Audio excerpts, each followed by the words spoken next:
It's Game On. Presented by Spectrum Sports. And a very pleasant good evening from the Stan Sheriff Center in Manoa. Fans mingling around in the 8 zone, getting ready for the championship match of the Hawaiian Airlines Rainbow Warrior Classic as Hawaii takes on the Trojans of USC. And this is Game On, presented by Spectrum Sports for Rainbow Warrior Volleyball.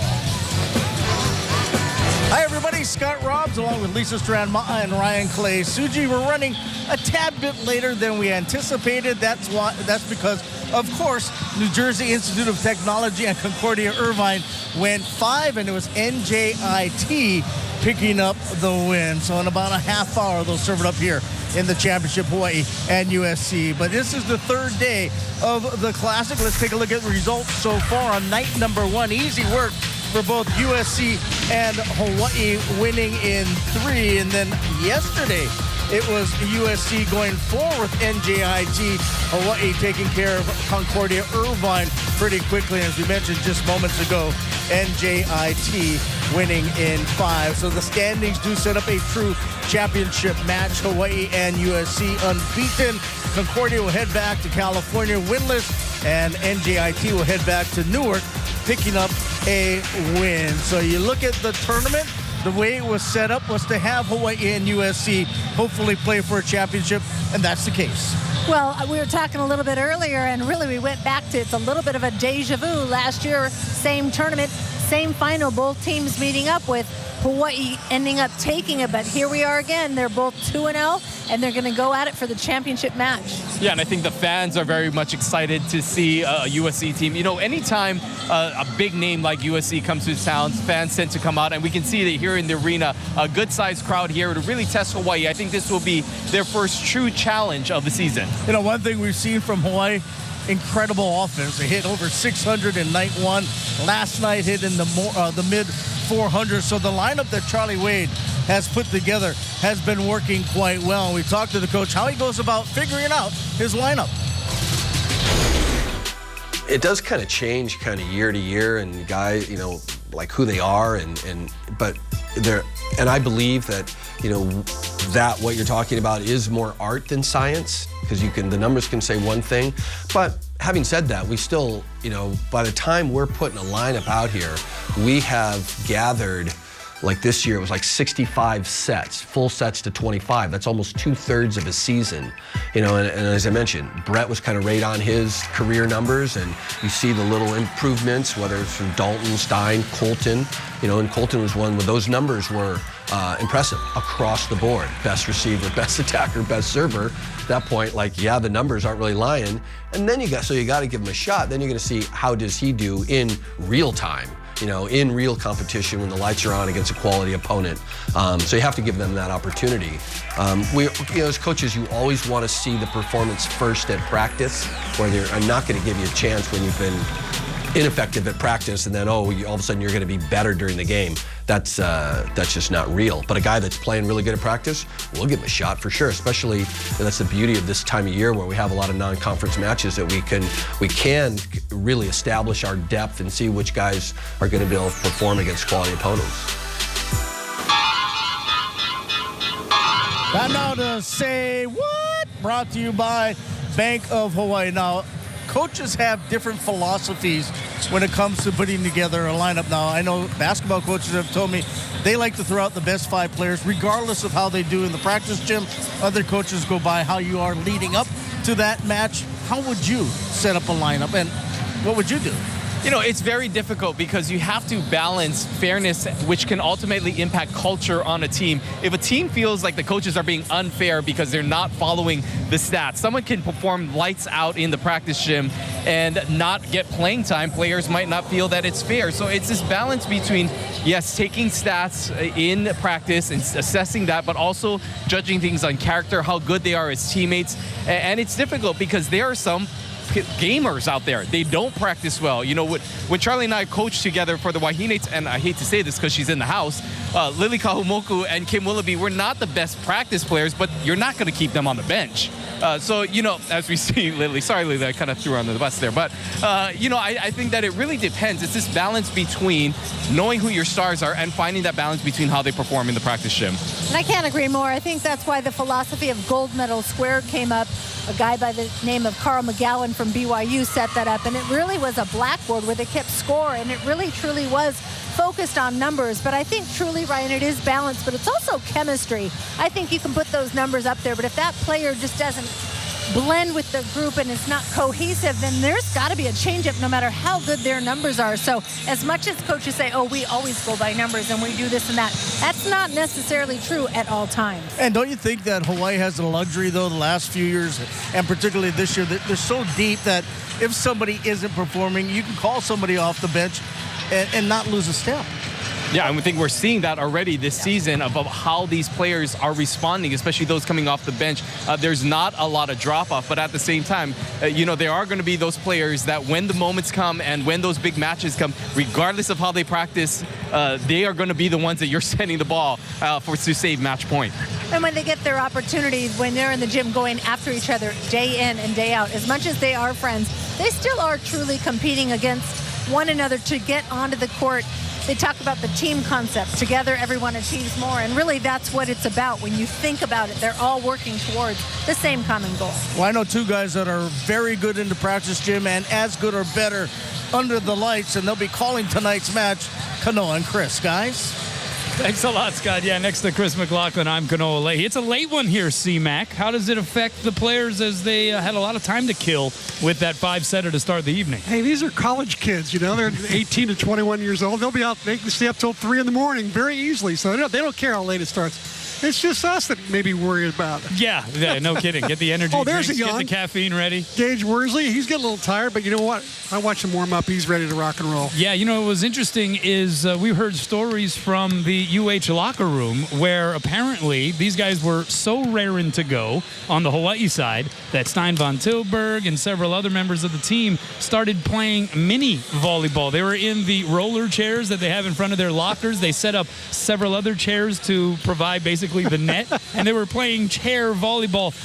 That's how much of a passion these guys have for this game. Yeah, and you can tell it night in and night out. At least the nights we've seen the last weekend against British Columbia and the last 2 nights in this tournament, this team looks cohesive. The chemistry looks good. They're having fun. The real test will be when they face their first adversity, and there may be some adversity tonight against this USC team. Yeah, not much adversity to describe the first 2 nights for the Rainbow Warriors. What do you anticipate, though, here from USC? Well, I think SC athletically may be a little more talented than the other 2 teams Hawaii's faced, NJIT and Concordia. And that alone, I think, is going to make a difference. Jeff Nygaard, you see there, a 3-time Olympian coach. He knows what he's doing. He'll have his players ready to go. But I think size-wise and athletically, I think it'll be a different story, and that'll be the true challenge tonight for the Rainbow Warriors. The recipe doesn't change for Hawaii, right? The focus doesn't change. We saw them serve the ball extremely effectively through the first 2 nights of this tournament. I'd imagine that's where it starts, both figuratively and literally for Hawaii here against the Trojans. Yeah, I just asked Charlie Wade about that, and he says, I still want 90% in, especially when he's got a 6'8", 6'9", 6'10", front row. You don't want to serve in the net when those guys could be just blocking. If you serve a lollipop over the net, there's a good chance they're going to block no matter who gets the hit. So there's certain times that they're going to ease off in their serves, and other times they're going to let loose. Most of the time last night, they really let loose. I was impressed, especially after timeouts. The other team calls a timeout, and they want to ice the server, so to speak. Hawaii come out of that timeout, and they just rip away. Fearless. For the Rainbow Warriors, this takes on a little added meaning really simply because of the fact of the way the schedule's laid out. They won't play again until the month of February 1st, in fact, in this building. They have the alumni match in between now and then, but they're going to have whatever the final result of this match is, they're going to have that taste in their mouth for the next couple of weeks. Yeah, so they're going to want to end on a good note for sure. And, I'm really optimistic about this team. One of the things I really like about this team is that they are enthusiastic. They play hard. They play fast. They love the game. They pull for each other. substitutes coming in and out, they cheer for each other. So it's and there's guys like Colton Cowell that are just flat out fun to watch. In fact, I hope we get this over with so I can watch Colton Cowell warm up. He just jumps out of the gym. Folks, it's worth it coming down here to watch this guy jump in warm-ups alone. Well, C-Mac, ask and you shall receive. Let's send it back over to the corner crew. All right, thanks a lot, guys. A lot more here coming up on the Corner Crew and Game On. But a reminder, connect with Spectrum Sports by liking our fan page on Facebook, Instagram, or via Twitter at Spec Sports High or hashtag Hawaii MVB. You're watching Game On. And welcome back to the Stan Sheriff Center, where you can watch volleyball and buy a hat as well, of course, in the 8-zone championship match of the Rainbow Warrior Classic, Hawaii and USC. One thing Charlie Wade has established with this program is a culture of team first. And the guys, well, they've all bought in. Well, we've always said we will be our best when everyone is demonstrating, good leadership, and just being about the team. It's when guys get off about themselves and worrying about their stats or their role, and the team's going to struggle. And guys that have that mindset, they're putting a limit on how good they're going to be, and they're really putting a limit on how good the team is going to be. We're fortunate enough now to have guys that are, like I said, they totally get that they're there for each other. They're there to help each other work better. And even though there might be competition during practice, that ultimately we're all going for the same thing. And they're here and they just continue to work hard. And, and I'll go back to that culture, that mindset really was helped out with the Kapono Fay and Hendrik Mole and that group that came through, that they not only, coaches all the time, you talk about it, but for them it was real. And then there's the bond they have with each other. They really do care about each other, and we have guys now that, like you said, they've been through battles together. They absolutely trust each other. They love each other, and they're here to help make each other better. Well, you hear most coaches talk about the culture of the program and kind of what Charlie was talking about, but it's not as easy to get folks to buy in as it is to talk about it. How do you get guys to buy in? Because it seems like he's right. Everybody on this team is team first. Well, again, I'm going to talk about chemistry. I think you got to set the boundaries. But this team has been together for so long, and the leadership, they've got some really strong leaders in Joe Worsley, and he mentioned Kupono Fay and Hendrik Mole, Stein. They're maturing, and they've bought in completely to the program. And I think, honestly, that their loss last year has changed their brain set, if you will. They know what they need to do. They're very capable. And I think in a weird way that men are a lot easier than women to get to buy into it. The unselfishness, the team, everybody working together to get to the same goal.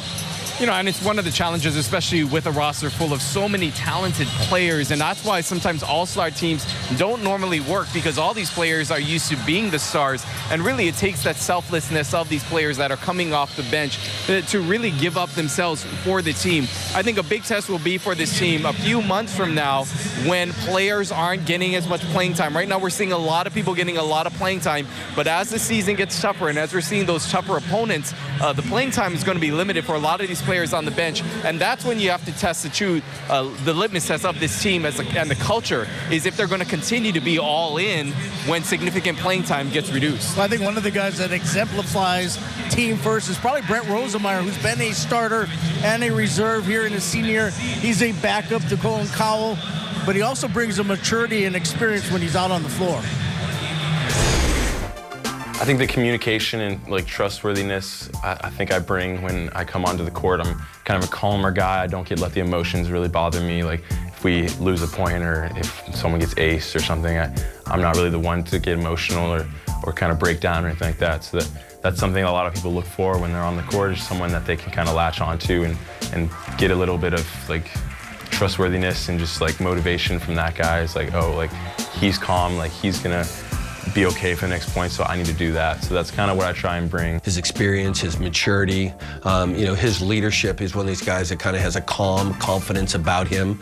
And while, the starting part, sure, everybody liked to roll out there, but what's more important is how you finish. And he's a guy that we know and have a large data set on what he can do for us, and are very comfortable putting him on the court and having our team play at a high level. So every time he's been kind of moved out of the lineup and we've given somebody else a shot, he just keeps working and keeps supporting. You know, he's one of these guys that really understands that he's there to help, you know, make each other better, that you're not competing against the guy, and if that guy's playing in front of me, that you're not offended by it or upset about it, that you're just going to keep working together, and their progress pushes you to get better. And that part, he's been great, and he's been a great role model the whole time he's been in the program, because he's kind of been in that role the whole time. Kick up the feet, grab a cold drink. Let's sit on the coach's couch. Brought to you by First Hawaiian Bank. So Brett Rosenmeyer, you look at what he has done throughout his Rainbow career. As we mentioned, he's been a starter and a reserve. Some guys are better coming off the bench. Some guys are better as starters. But with Brett, you watch him, he seems to be very comfortable in either role. Well, so far he really does, and I'll tell you what, he got into 11 matches his freshman year. Last year he was third on the team. He played in 18 of 24 matches. This year alone, he has 4 kills. That is a tough position to be in. And on top of it all, he's beach partners with Colton Cowell, his buddy. But you know what? He is all in. He's a team player. When he gets an opportunity, he gets in there, he gives it his all. You saw him in that little segment that he's a good communicator, and he truly is a team player. You got to give him a lot of credit. And trust me, as Ryan was just alluding to earlier, his time will come. He'll get plenty of time this season. I do believe that, because he's great either starting or off the bench. You know, a lot of people are asking, and part of this coaching couch, should he be starting? Should Brett Rosenmeyer be in this starting lineup? And I think it's very difficult to contend that he should when you look at the insane numbers that the outside hitters are now putting up. It's difficult because these guys are producing. It's not like they're not putting the ball down. So for Brett, it is really a difficult position to be in. Time and time again, though, he has come through clutch. I mean, if you remember back in the NCAA playoffs a few years back against Penn State, it was Brett Rosenmeyer who helped this team win in 5 sets over Penn State to push them into the national semifinals. Last year against Long Beach as well. And you'll notice when he comes into the third set, other teams will serve him because they think he is a shaky passer. If not, why wouldn't he be starting? And he just passes nails. This kid is solid, and unfortunately, there are only 3 outside hitter spots, but if there were 4, he would definitely be out there. But let me ask you guys, we're only 2 matches into the season, but what is the difference you see right now between he and Colton Cowell, which allows Colton to start in front of him? I haven't seen enough of Brett this year, to tell you the truth, but Colton Cowell, I think he's just very explosive. He's very quick. They're running it quicker to the pin and to the outside. And lots of these teams are not familiar with Colton Cowell. That's one of the big differences, I think. And I think at times we may be able to see both of them on the court at the same time. We saw in that first match, in that exhibition, they actually moved Stein Von Tilburg to the right, back to his old position, and Brett and Colton played. So that's the beauty of this. You have a number of options, and Charlie Wade, really, it's about when he presses that button. Pretty sure we'll see Brett out there sometime tonight. It is a championship match, Hawaii against USC. When we come back, we'll start breaking down the title match.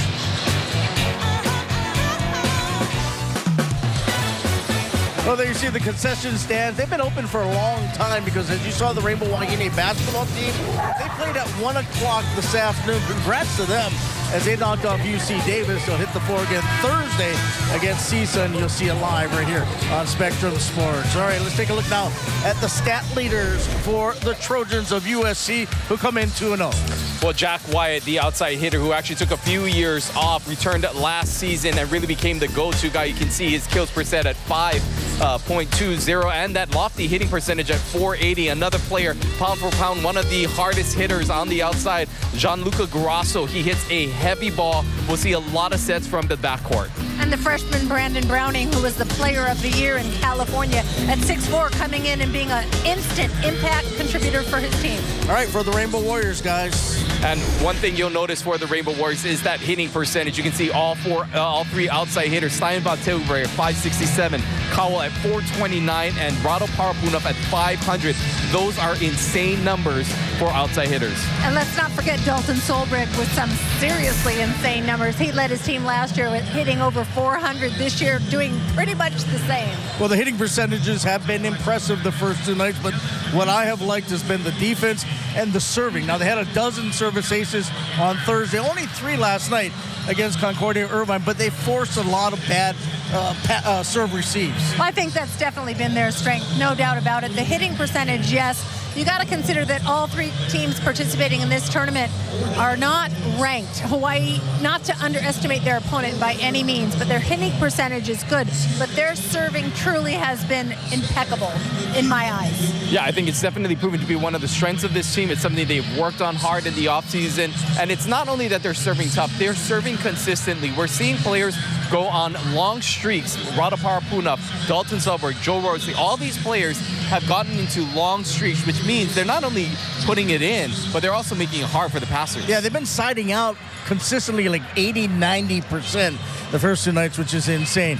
What about Gage Worsley? We've now seen him for 2 matches, taking over for Tui Leda. How do you think he's progressed? You know, it's a completely different style than what we saw from Tui. Tui was very calm, very quiet, and just controlled that backcourt. And Gage is a fireball. He is back there making a lot of noise, talking to his players, and I'm impressed with this sophomore. I mean, again, remember, he was the top recruited libero coming out of his class last year. Everybody wanted him. He decided to come here to play with his brother, and he is showing why he is regarded as one of the top liberos in the country. And I think Roger and Christian's mom would say basically that they're happy that they have their boys playing in the same place. There is something about that connection, that relationship, that they get along very well, and they've played together for so many years. There's an understanding that I think is I don't know what else to say, but the sibling love or whatnot, but they really play well together. And we heard coming into this season there was going to be an emphasis on speeding up the offense because of that young man, Joe Worsley,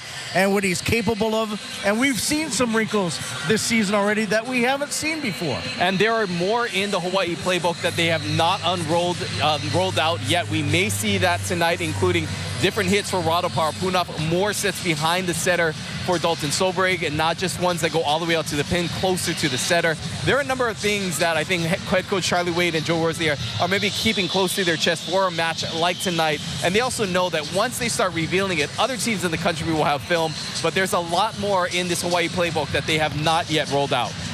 They haven't had to yet. Yeah, right. And that's scary to think. Yeah, pretty exciting. Should be fun. It always is when it's a championship match, particularly when it's Hawaii taking on USC, and that's exactly what we have. Hawaii USC championship match of the Hawaiian Airlines Rainbow Warrior Classic. 3 of us will be back at intermission, but coming up next, the first serve.